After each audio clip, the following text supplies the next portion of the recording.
পেরেশান হয়ে গেছে। এরপরে ওই সাহাবী ভাবলো আল্লাহর কাছে বলে দেখি কোনো সমাধান হয় কিনা।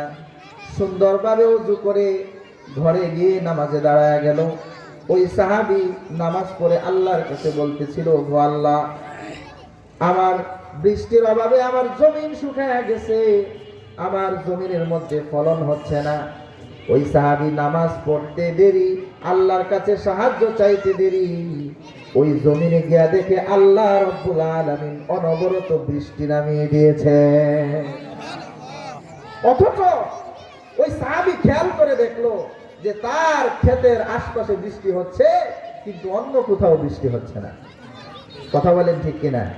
এরকম ঘটনা কি শুধু সাহাবীদের যুগে ঘটেছে না, এর পরেও ঘটেছে? অসংখ্য ঘটনা এরকম ঘটেছে। আমরা কিছুদিন আগে দেখতে পেয়েছিলাম সালাতুল ইস্তিসকা।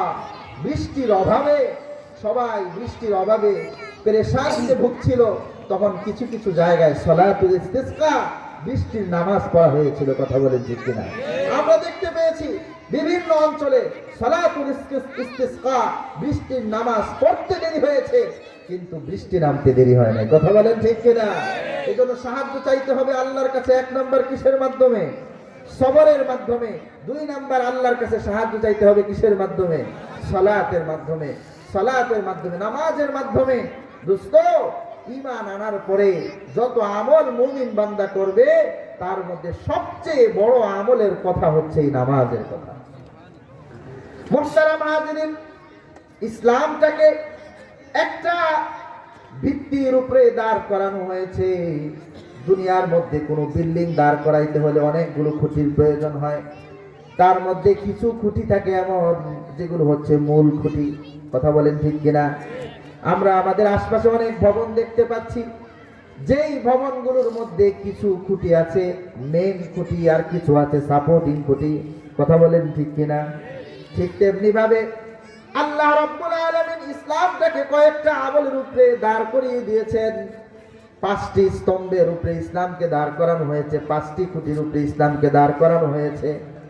তার মধ্যে একটা খুঁটি হচ্ছে এই নামাজের খুঁটি।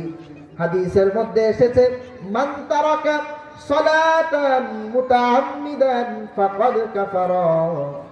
আল্লাহর নবী বিশ্ব নবী বলেন, যে ব্যক্তি ইচ্ছাকৃতভাবে নামাজ ছেড়ে দেয় সে যেন কুফরি করলো। নাউজুবিল্লাহ। যদিও মুফাসসিরিনে কেরাম, মুহাদ্দিসিনে কেরাম এই হাদিসের ব্যাখ্যা দিয়েছেন যে এখানে ছেড়ে দেওয়া দ্বারা উদ্দেশ্য হলো অস্বীকার করা, কিন্তু আল্লাহর নবী এখানে শব্দটা কিন্তু কাফারা ব্যবহার করেছেন। কেমন জানি নামাজ যে ছেড়ে দিল, ইসলামের সাথে তার কোনো সম্পর্ক রইল না। মুহতারাম হাজিরিন, হাদিসের মধ্যে আরেক বর্ণনায় এসেছে, যে ব্যক্তি নামাজকে অবহেলা করলো, নামাজকে ছেড়ে দিল, সেজন্য ইসলামের অনেক বড় ক্ষতি করে দিল। ইসলামের মানে অন্য ইসলামের না, নিজের ইসলামের, নিজের দ্বীনের, নিজের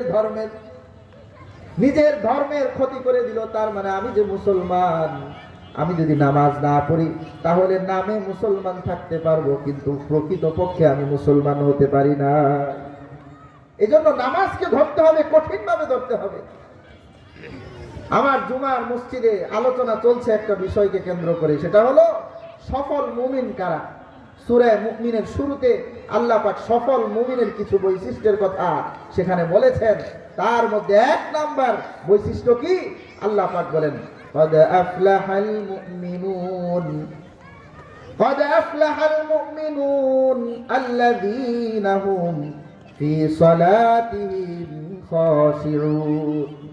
আল্লাহ পাক রব্বুল আলামিন বলেন, সফল মুমিন হচ্ছে তারা যারা নামাজকে খুশু খুজুর সাথে আদায় করে। বলেন, দুনিয়াতে আমরা সফল হতে চাই কি চাই না? কবরে সফল হইতে চাই কি চাই না? আখিরাতে সফল হতে চাই কি চাই না? যদি আমি সফল মুমিন হতে চাই দুনিয়াতে এবং আখিরাতে, কবরে, হাসরে, ফুলসিরাতে, তাহলে আমাকে খুশু খুজুওয়ালা নামাজি হওয়া লাগবে। কারণ আল্লাহ পাক রব্বুল আলামিন সূরা মুমিনের মধ্যে সফল মুমিনের পরিচয় দিতে গিয়ে বলেছেন, যে ব্যক্তি খুশু খুজুর সাথে 5 ওয়াক্ত নামাজ আদায় করবে, ওই ব্যক্তিটাই হচ্ছে সফল মুমিন। মুহতারাম হাজিরিন, এই জন্য আল্লাহর কাছে সাহায্য চাইতে হবে। 1 নাম্বার কিসের মাধ্যমে? সবরের মাধ্যমে। 2 নাম্বার কিসের মাধ্যমে? সালাতের মাধ্যমে।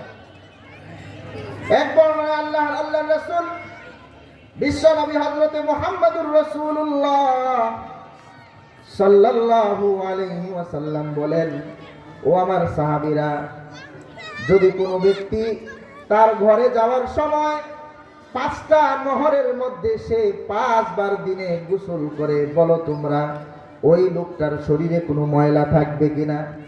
সাহাবায়ে কেরাম বলেন, ইয়া রাসূলুল্লাহ, ইয়া হাবিবাল্লাহ, 5 বার যদি কোনো ব্যক্তি দৈনিক গোসল করে ওই লোকটার শরীরে কোনো ময়লা থাকতে পারে না।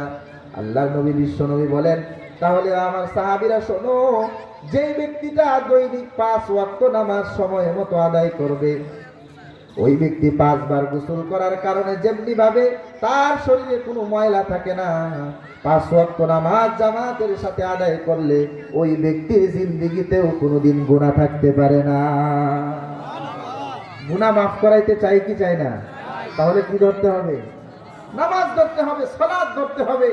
নামাজের বিকল্প নাই, বিকল্প নাই।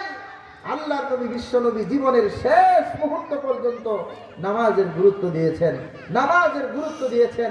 সাহাবায়ে কেরামের কাঁধে ভর করে আল্লাহর নবী মসজিদে গিয়েছেন, আল্লাহর নবী কাঁধে ভর করে মসজিদে গিয়ে নামাজ আদায় করেছেন। এজন্য ভাই, আল্লাহর কাছে সাহায্য চাইতে হবে, আল্লাহর কাছেই আমাদেরকে ফিরে যেতে হবে। আল্লাহর কাছেই যখন ফিরে যাব, আল্লাহর কাছেই যখন সাহায্য চাবো, তো সাহায্য চাইবো তো আল্লাহ যেই ফর্মুলা বলেছেন সেই ফর্মুলায় সাহায্য চাইতে হবে। কথা বলেন ঠিক কিনা? তাহলে সূরা বাকারার মধ্যে আল্লাহ রাব্বুল আলামিন যে 2টা ফর্মুলা বলেছেন, 1 নাম্বার ফর্মুলা হলো যে সবরের মাধ্যমে আল্লাহর কাছে কি করতে হবে? সাহায্য চাইতে হবে। 2 নাম্বার ফর্মুলা হলো নামাজের মাধ্যমে আল্লাহর কাছে সাহায্য চাইতে হবে। মুহতারাম হাজিরিন, নামাজের মধ্যে 2টা নামাজ আছে, যে 2টা নামাজ আল্লাহর কাছে বড় প্রিয়। 5 ওয়াক্ত নামাজ তো পড়বই, তার মধ্যে 2টা নামাজের গুরুত্ব আল্লাহর কাছে আরো বেশি। সেটা কি? আল্লাহ তাআলা তার হাবিবের মাধ্যমে